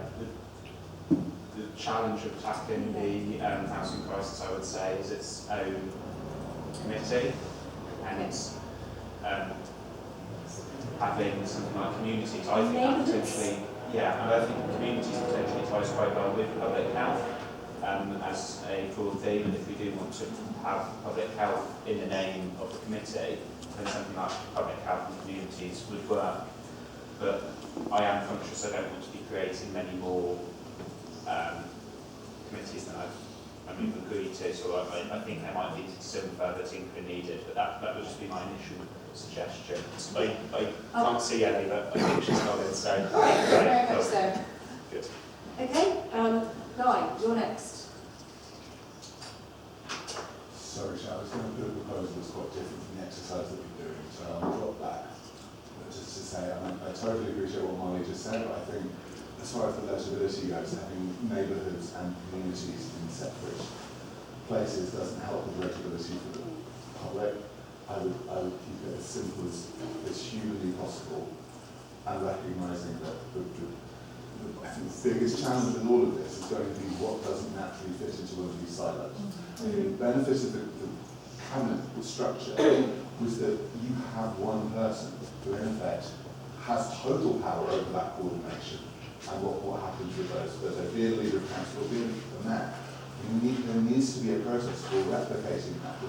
And that was the concern that I was trying to raise earlier. I appreciate it may have seemed like granular detail, but where authority to do that sits, or whether that sits widely in a more cross-cutting way, I would be perfectly happy to say, let's go with the corporate structure with an understanding that we need to establish how we, a commitment to broad and purposive collaboration between committees. Structure or strategy?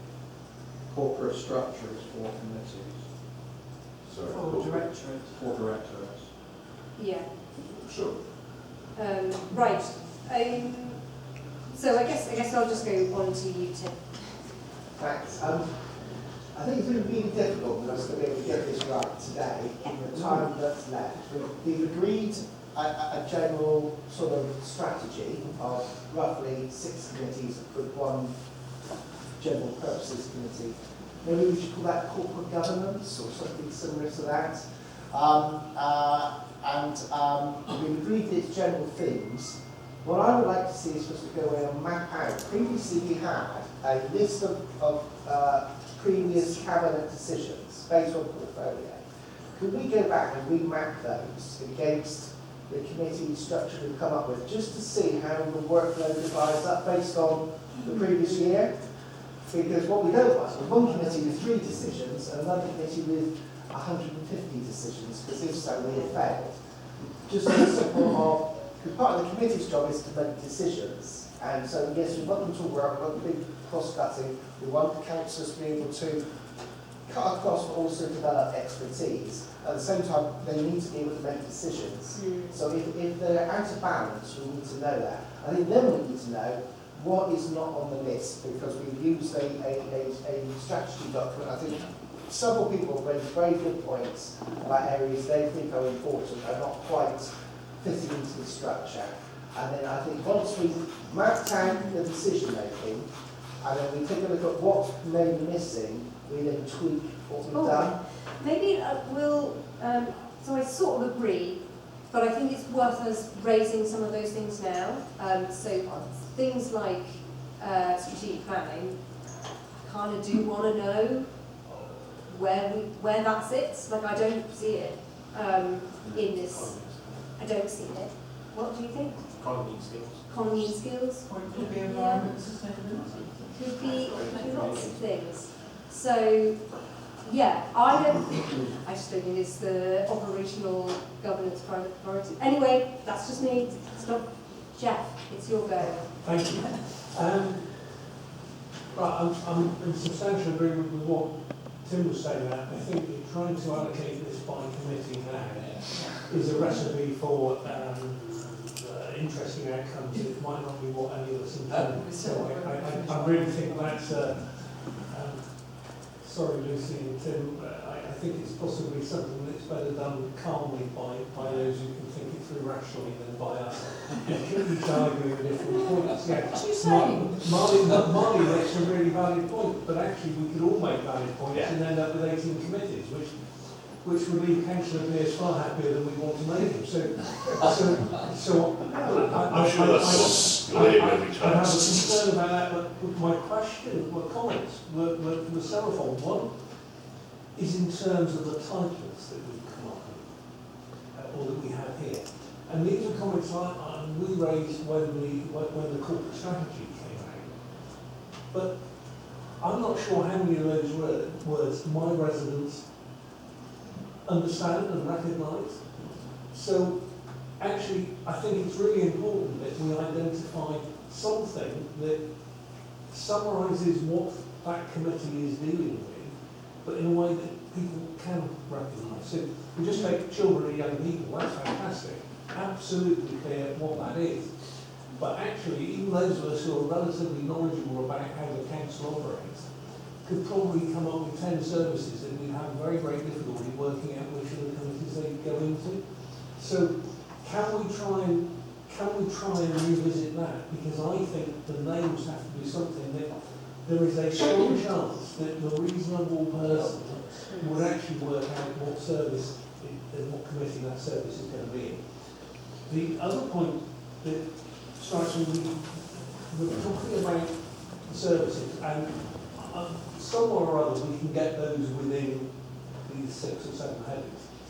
But I just jotted down in particular performance and corporate issues, including corporate risk register, issues like that.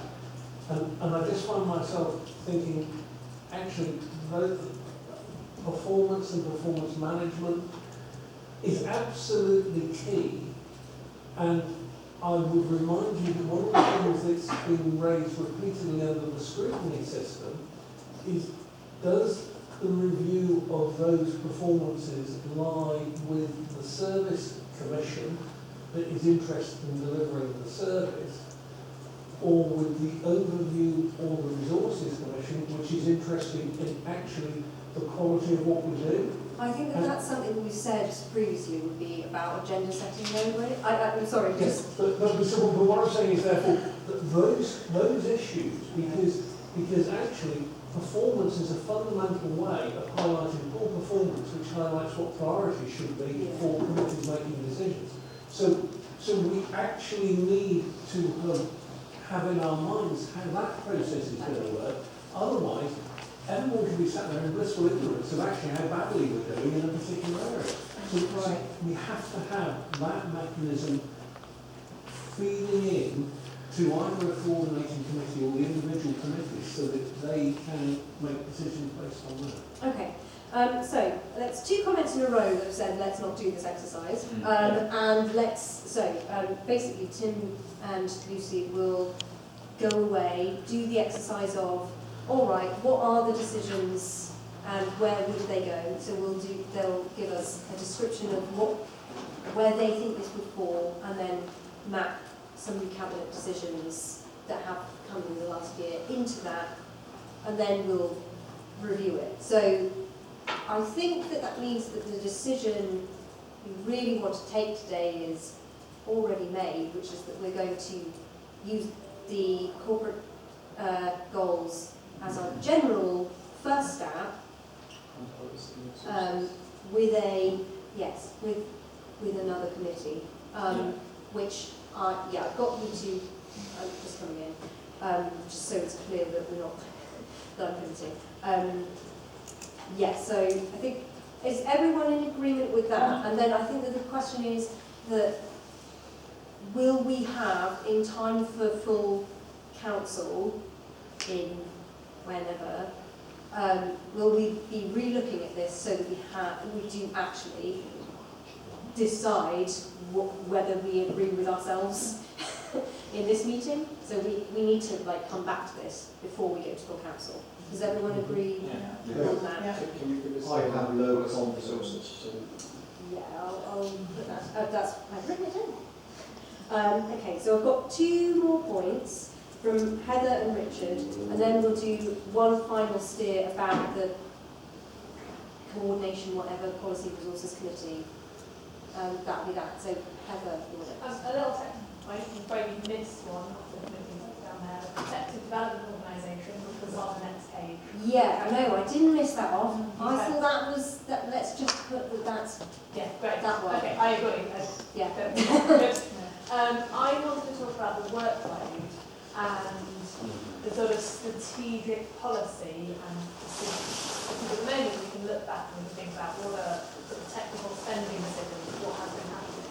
But I also think that some of these will have more of the policy, the sort of the values, the political training in them than others. Adult social care has lots and lots of really, really important decisions.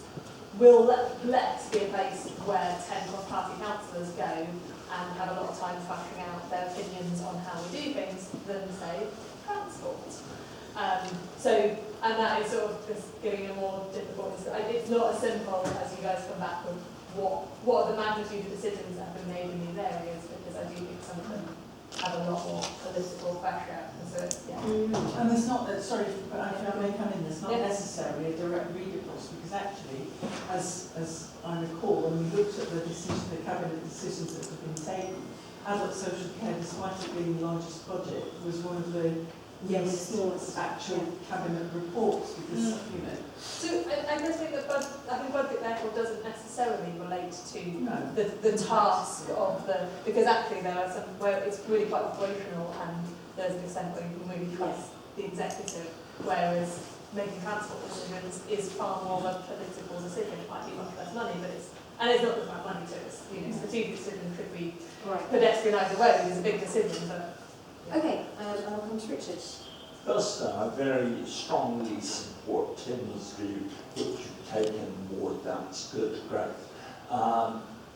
After the council AGM, I think the next council is July, so that's quite a fair amount of time for us to work on this, to go away and do donkey work. Just one thing about the names of committees, and I agree with Jeff. What we don't want long titles, we want it to be accessible to Bristolians, of course. But someone else did mention the transport and connectivity. They said, well, with the move to Wicker, it might be limited. Perhaps actually connectivity could go somewhere else, like economy and skills. And we can have transport and external partnerships. So there would be a clear committee including that. So I just throw that in. All right, I'll let you put that in, but I don't know whether, given the steer that we've made, we'll just bear that in mind for the next time we revisit it. Right, so I'm gonna do one last discussion, which is going to have to be very quick because we do have another item,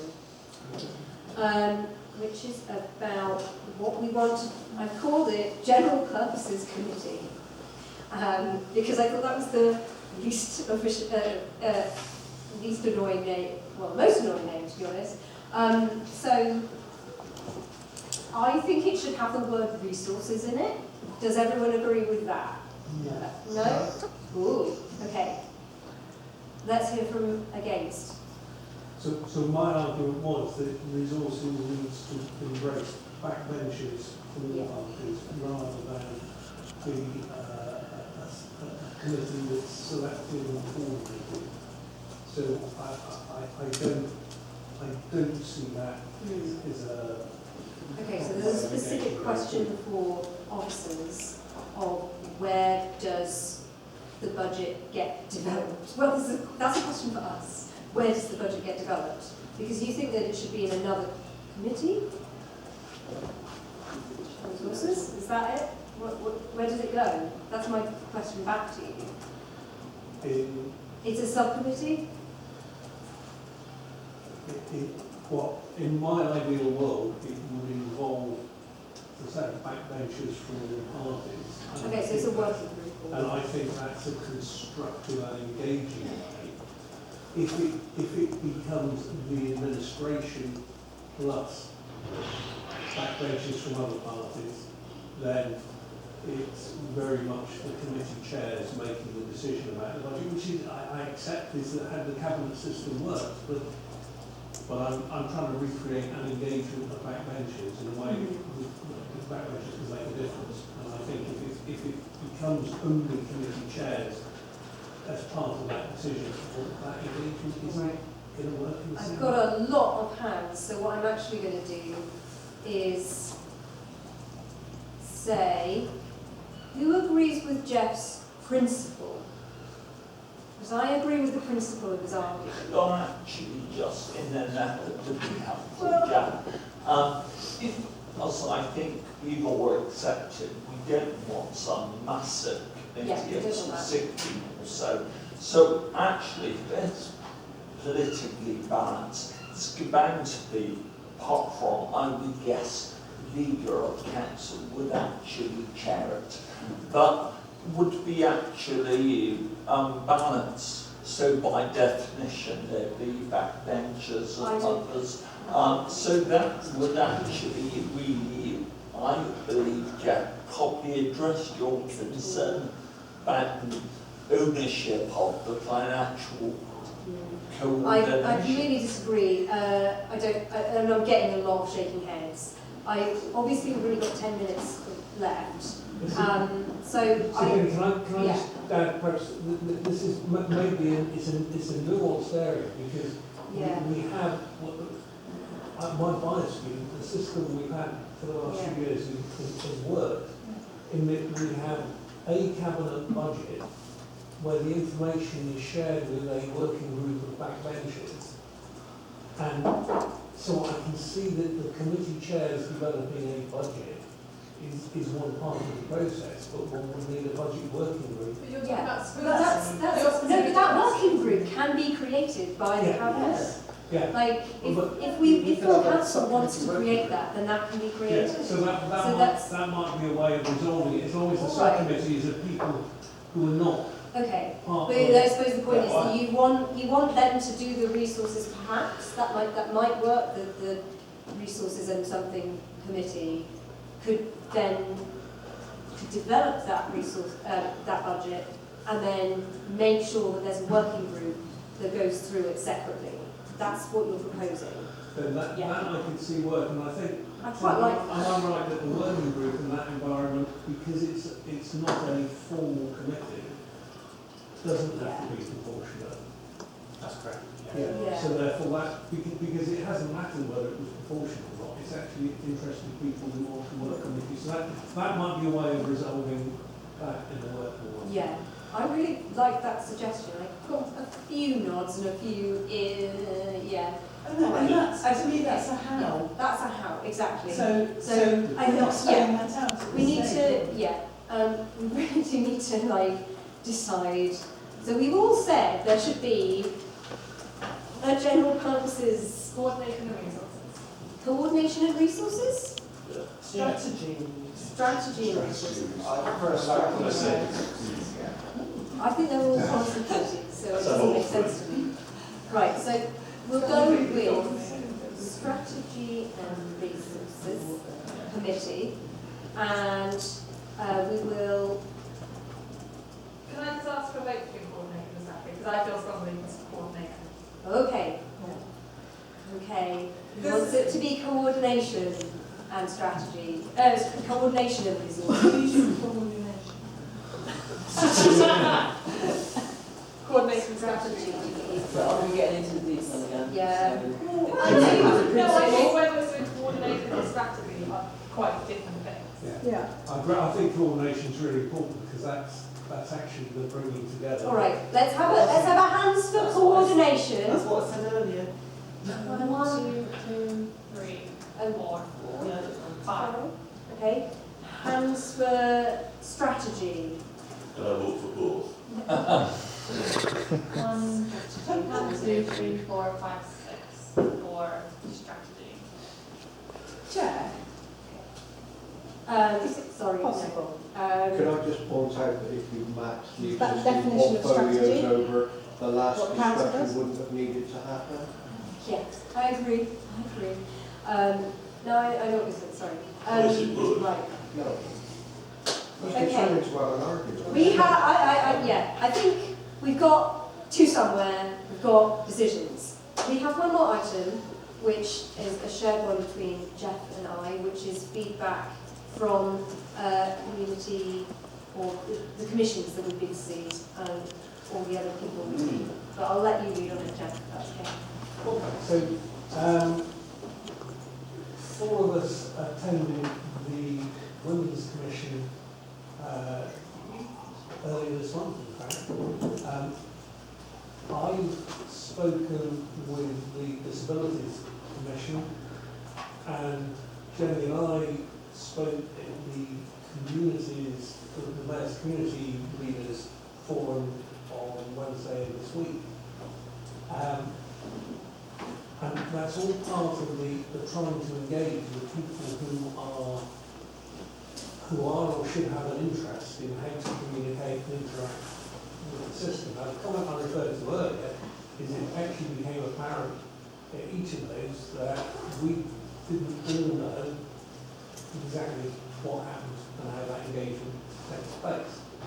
And in lots of cases, with the recent cases, we were really being asked how we would ensure the communication and engagement going forward. And part of, or large part of that is not in our remit to give, any more that even if we were carrying on with the mayoral system, we couldn't be certain that the next mayor will want to deliver the things that Marvin has put in place. But on the other hand, the commissioners were actually looking for assurance that even beyond the mayoral system, that they would carry on existing in their current format. Now, given that as a party, we've probably not been the biggest advocates of the various commissions, I find myself in a situation listening to them and hearing really compelling arguments as to why they should continue to function.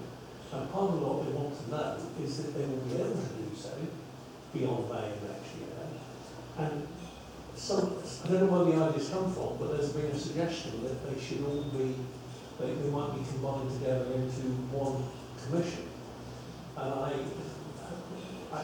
don't know where that's come from, but it would seem to me that that would dilute the very powerful roles that they each have at the moment. So the choice of it is, first is, I think, as a group, we are going to have to engage a lot more, and whilst Jenny, you and I are happy to do it, we're going to need other members to take on that role of engaging. The Women's Commission, I was particularly grateful to Kamali as well, so that I wasn't the only man in the room, and Helen and Nicola were also there. And it's important that it's not one person speaking on behalf of this group so that it could appear that it was political. It's important that it's speaking with the support of at least one of the parties so that it's representative. So we need to identify that process of how we develop that further, because these groups are really hungry to understand how they can engage in the new system and how they can keep their level of communication going. So I would be hoping that we could be recommending to Council that the approaches and connections within the community that currently exist, that we would have no plans to recommend anything should change. But with the caveat that that will be in the gift or the choice of whoever ends up being leader of council. But I think we need to specify and make a commitment there, because they are wondering about their existence and they're doing some incredibly powerful work that sadly in this day and age still needs groups championing. So I think it's important we give some positive feedback if we are able to do that to them, and if we're able to put it into our report to full council in a way that doesn't make any budget commitments or any financial commitments, but gives an indication of what's intended. I think that would be well received by those groups, and they will feel we were at least listening to that concern. And then we need to work out between us how we develop the engagement process further. Thank you, Jeff. I mean, I'm not suggesting that the question isn't appropriate, but I would be a little bit, if we start giving absolute assurances to every single person that we talk to, that would kind of defeat the whole process of trying to engage with public groups that don't necessarily currently engage and want to feel that they're contributing. So there's this kind of, do you feel the need to absolutely guarantee everything right now? No, so that was why I caveated it by saying it's in the leader's say, but no, what I've been saying to them is that the reasons we want to talk to them is because they have a record of engaging and we want to hear what their thoughts are, but we are also keen to reach out and engage with those who don't currently. Yeah, so it's I'm certainly in the message I'm giving, I'm very much aware that we've got to get that balance right, and for me, success for this would be more people engaging than we currently get. Right, I've got 2 minutes left, so I've got Gary and then Steve. I'm with Lorraine on this one. I'm very concerned that we don't give any impression that we're going to continue on with the present structures and arrangements. Some of them are fine, some of them are not, and lots of new ones that we need in here. So we need to put a general out there saying that we want to encourage and work with as many groups as possible, and that's the way that we see the future going. Yeah, I think a general statement of the support of the idea of of having equalities work that is external facing. Fairly, obviously, I also think we should. Yeah, we can't say what the next full council is going to do. Steve, I'll let you have the last word. Yeah, it's important that we don't try to fetter the next council. Yeah. That's my offer to both of you. But there are various communities of interest, both represented by current commissioners and, dare I say it, by others, and organisations that have built a relationship with council over the last several years, who are concerned that such mechanisms continue and exist in the future. Not least, government and regional government would quite like to know who to talk to. Stretching resources. All right. Yeah. Just asking just a quick question, please. So now you're bringing back a report on this to your next meeting. Would you like to extend the time by an hour so that you've got time to cover both this report and I think we need to start putting in more time in these meetings. I agree. Because now that we're mapping across to a committee structure, we're going to need to devote more time. Yeah, so shall we say the next one starting at 10? Yeah. There will be a 15-minute... What Jeff didn't tell you was that when he came to the Women's Commission there was cake. I don't think we should be making women do baking. I think it was a pork cake. I need to point out that I'm a diabetic and that doesn't sell it to me at all. All right.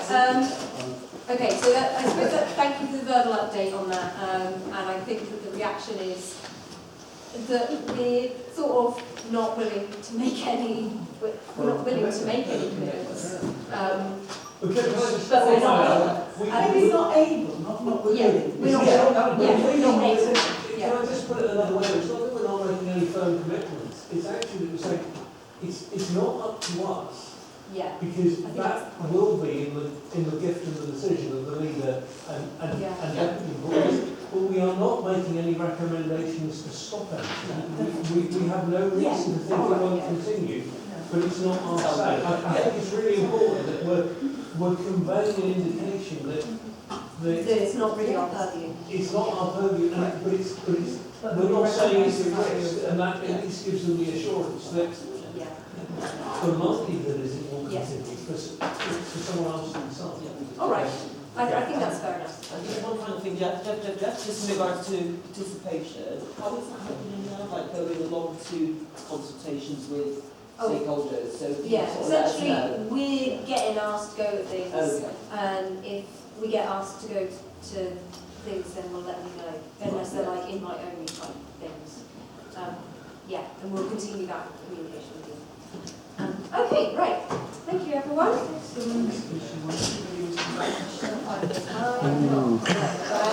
was going to go, and then you said me, and then...